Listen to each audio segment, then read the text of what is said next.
Hello and bonjour, you are watching Power Dilemma with Sarah Bukhari at TAG TV. The Ontario election race is heating up as a new poll shows the New Democrats gaining momentum and progressive Conservatives losing ground. If the election were held tomorrow, 37% of decided voters in Ontario would vote NDP, up to 2 points since last week. According to a new Ipsos poll conducted on behalf of Global News, 36% would vote for PCs, which is down 4 points since last week. This trend has been happening for the last few weeks. The last poll showed NDP picking up, and it continues to surge across the province. It seems like the Conservatives reached a peak. The Liberals continue to see trouble in the polls. The new poll showed Liberals are still holding relatively steady in the race with 23% of the popular vote. Meanwhile, 4% of the respondents said they would vote for another party like the Green Party. Nearly 2 in 10 were unsure. The poll suggested that Doug Ford's Tory tumble was largely due to eroding support in the 905 region of Toronto. Typically, those with this area code live in some of Toronto's popular suburbs, including Mississauga, Vaughan, Newmarket, Richmond Hill, and Durham. Conservatives usually tend to be strong in 905 area, and it disappeared in this poll. The collapse of Liberal Party support in the area is probably the reason why NDP are gaining ground in the area. So let's talk about what is happening in Elections Ontario. The PCs were in a lead. What is going on? And to talk about the elections and the various parties, we have our regular commentator, Ari Lennox. Ari is with the Capitol Hill Group. Welcome to my show, Ari. Thanks for having me, Sarah. So what do you think is happening? Is there a tie between the PCs and NDPs? Well, right now we're in a statistical tie. You have the Tories sitting there. Let's look at the 905 region with the latest Ipsos data. You have the Tories at 35% and you have the NDP at 36%, with the Liberals sitting there at 27%, and the margin of error is plus or minus 3. So this is very much well within the margin of error between the New Democrats and the Progressive Conservatives. I think that this is, as we said previously, people are going to start to think over the long weekend what it means for them to go to the polls. And I think a lot of people are looking at this and saying, well, we can't trust Kathleen Wynne anymore, and we can't be voting for the Liberals anymore, but we also can't be voting for the Tories. And that's where you saw the NDP vote surge, is a lot of disenfranchised Liberals and maybe orange Liberals, if you will, saying, you know what, we got to do whatever we can to stop Doug Ford from winning, so we're going to put our support behind Andrea Horwath. But in another news by Global News, there was a simulation which happened, which they created, and in that simulation, the results showed that PCs are winning by a thin margin. So it's kind of contradictory news, and you're the best person who can tell us what's happening. Well, like I said, I think that this is very much a horse trading game. The question is, people want change in Ontario. I think that's been abundantly clear. But what kind of change do you want to see? Do you want to see change where you're going to have a progressive conservative government and they're going to put a greater emphasis on business and economy and job creation? Or do you want to see change to a New Democrat government that's going to put a strong emphasis on social policy and social program spending? My personal opinion is I would rather see a better economic environment for Ontario and therefore creating better opportunities for all Ontarians. But I think this is very much a choice for each individual.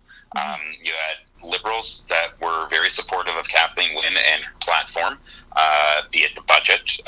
These are social policies. These are social programs. These are not necessarily job creation programs. The Tories are rolling out every day 1 or 2 new policies. Today they just rolled out a policy that was going to address rural broadband. That is an economic generator. You give people more access to high-speed internet, they're going to be able to do better business, they're going to be able to increase their economics that much more, and you're going to be able to create jobs and help the rest of the economy as a whole. So I think that the Tories are focusing, again, very much on the jobs and economy topics, whereas the NDP are taking the social programs and social spending. Okay, let's talk about how the suburban voters are going to affect the election outcome, Ari. Well, usually we see Toronto as being the stronghold point for the Liberal Party. This is no longer the case. We now, in the 416 region, we have 27% are supporting the Liberals, 37% are supporting the Progressive Conservatives, with only 34% supporting the NDP. That 37% is a really important number from my perspective. This is one of the first times in, as far as I can recall, that the Tories have really shown a strong presence in the 416 area. That's going to solidify their vote in the 416, and it'll have a reciprocal effect in the 905 region. So that band that goes around Toronto, so it's Markham, it's Vaughan, it's Mississauga, it's Durham. Those areas are going to have a trickle-over effect. But what we are seeing is the further away from Toronto proper you go, the bigger the support is for the NDP. And that's where you saw the 905 region, where they had 36% for the NDP and 35% for the PCs. I think that the suburban communities are going to be what tilts the scales one way or another. Let me connect this vote to the swing voters now, Ari. So why the swing voters are willing to give NDP a chance? This is what the research is about. They're swinging between two different parties. It's not a swing vote that we would see in the United States, where you're swinging from two very different ideologies, Democrat and Republican. Here they're swinging from the NDP, which is not very, but it is a left-leaning party, and from the Liberals, which is a centrist party. The people that are heading over to the NDP, as I said before, I would consider them orange Liberals. They are very socially left and fiscally more agnostic, more center of the road. So I think that the swing voters, I don't know if they're going to have as much of a say as we had seen in the past, but they've already swung. You're already looking at a group of voters that have decided now is the time for change, and we're going to vote for change. So it's not really that they're flipping over to another side because of an issue. They're flipping over to another side because time's enough. 15 years of Liberal government, they haven't seen real improvements. They want to see a change in place, and for them, that change voice is Andrea Horwath. So, Ari, a lot is defined on, low or a high voter turnout. Which party would benefit from a lower voter turnout? That's a very good question. I don't know. I would say that if you look at it historically, conservatives and conservative supporters go out and vote. It doesn't matter the rain. No matter rain, sleet, hail, snow, whatever it is, conservative voters go out and vote. They cast their ballots. I was taught from a very young age, you vote early and you vote often. And it doesn't mean that you go and you vote multiple times for the same election, but as soon as you can vote, you go and you vote and you cast your ballot. So I think that the conservatives are going to do very well, regardless of the weather or the conditions. If it's a sunny day outside and it's nice weather, that'll boost up the vote turnout for the NDP. Okay. So, Ari, maybe the final question. Do you think that this Ontario elections comes with no absolute certainties at this time? Well, we were talking in the office a little while ago. We have to start planning for a number of different scenarios. We could have a conservative majority, a conservative minority, an NDP majority, an NDP minority, or a coalition could be formed. So there's a number of different scenarios that we have to look at. What kind of coalition you're talking about? Between the Liberals and the NDP. Despite the fact that the NDP has said they won't entertain that, it's still a possibility that I would throw out there. Yeah, I had Laura Kaminker in my last show before she got into the controversy of poppies, wearing poppies, and she said no, there is no such thing as a Liberal and NDP coalition. So do you think there's still chances? I think that there's a chance. I think that there's still a possibility. The Liberals are trying to hold on to power, and if they're able to do so by forming some sort of coalition or consociational arrangement with the NDP, then maybe that will work. The thing that's going against them, the NDP are adamantly against a coalition, but they doesn't mean that it can't happen.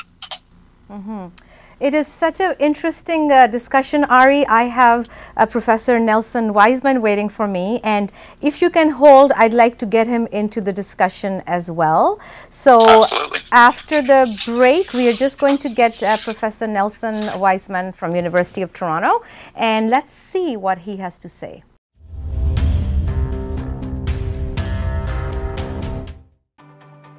Greenish hair, skin, and nails formula is packed with all the essential nutrients like biotin, omega-3, vitamins, and minerals to provide your hair, skin, and nails the nourishment that it needs. Like all other Greenish vitamins and supplements, the hair, skin, and nails formula is gluten-free, dairy-free, soy-free, and non-GMO. It is also halal, kosher, and veggie certified. So make Greenish hair, skin, and nails formula a part of your daily healthcare routine.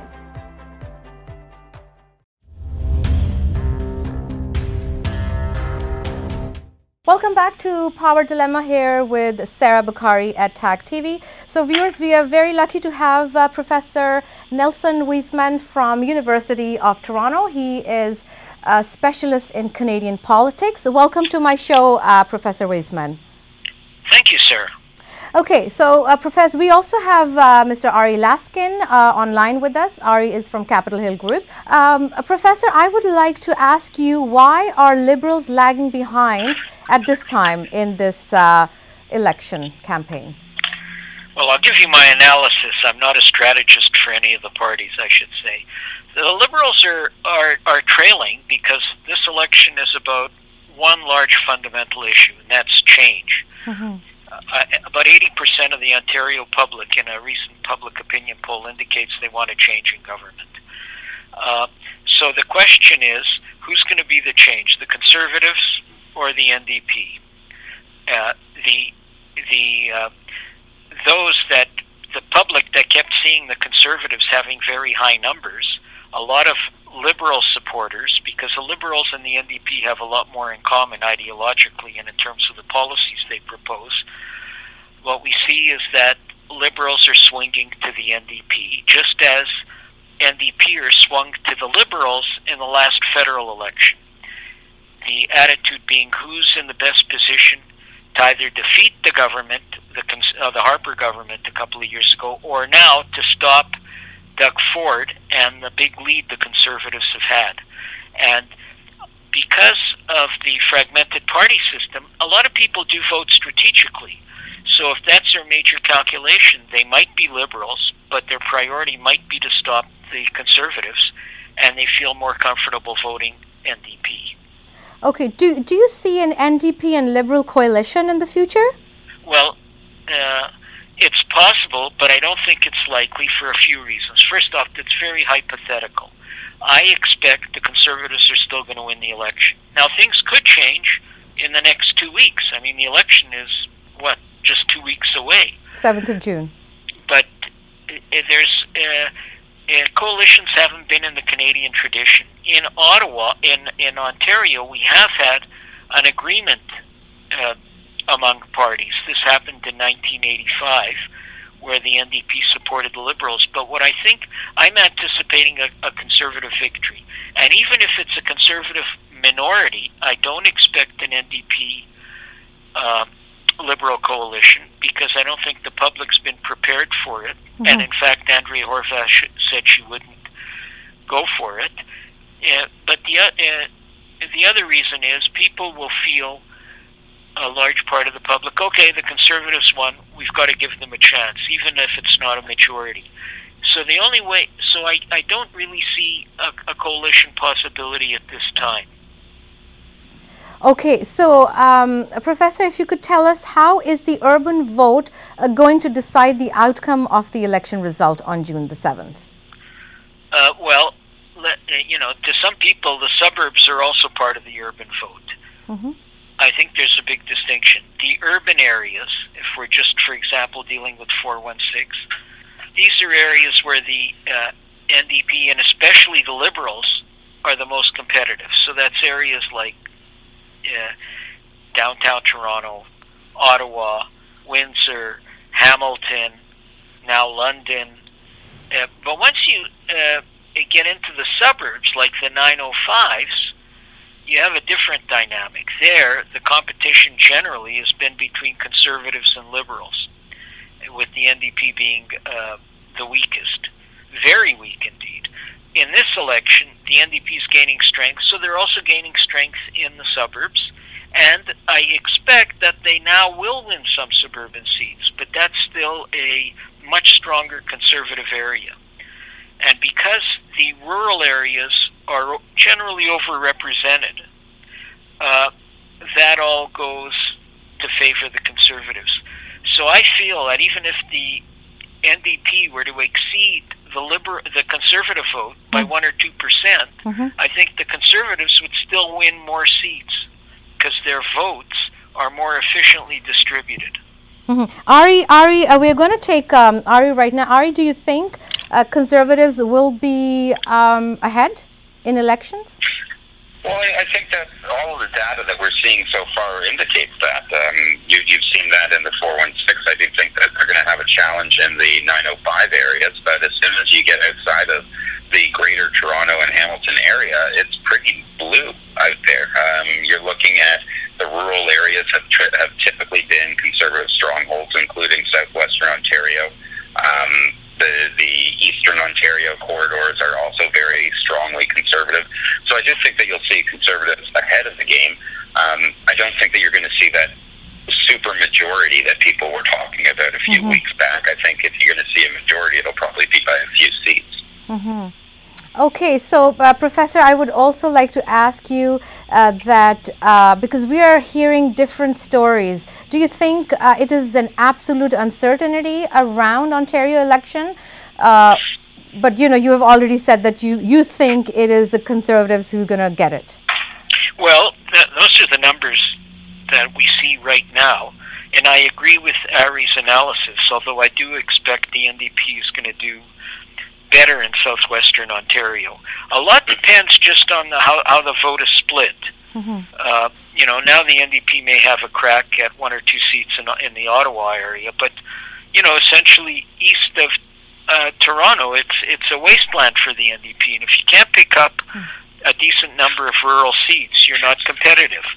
And so the other big thing is if enough of the Liberal vote sticks with the Liberals, that'll allow the Conservatives to win a number of seats, including in the city of Toronto, which I could see happening. I'm not sure, but you know, there are very few ridings. One of the odd things about Ontario is that there are very few areas in the province in which, in each riding, you have really a competitive three-way race. In downtown Toronto, it's between the NDP and the Liberals. You get into 905, it's between the Liberals and the Conservatives. You get into southwestern Ontario, now it'll be more between the Conservatives and the NDP.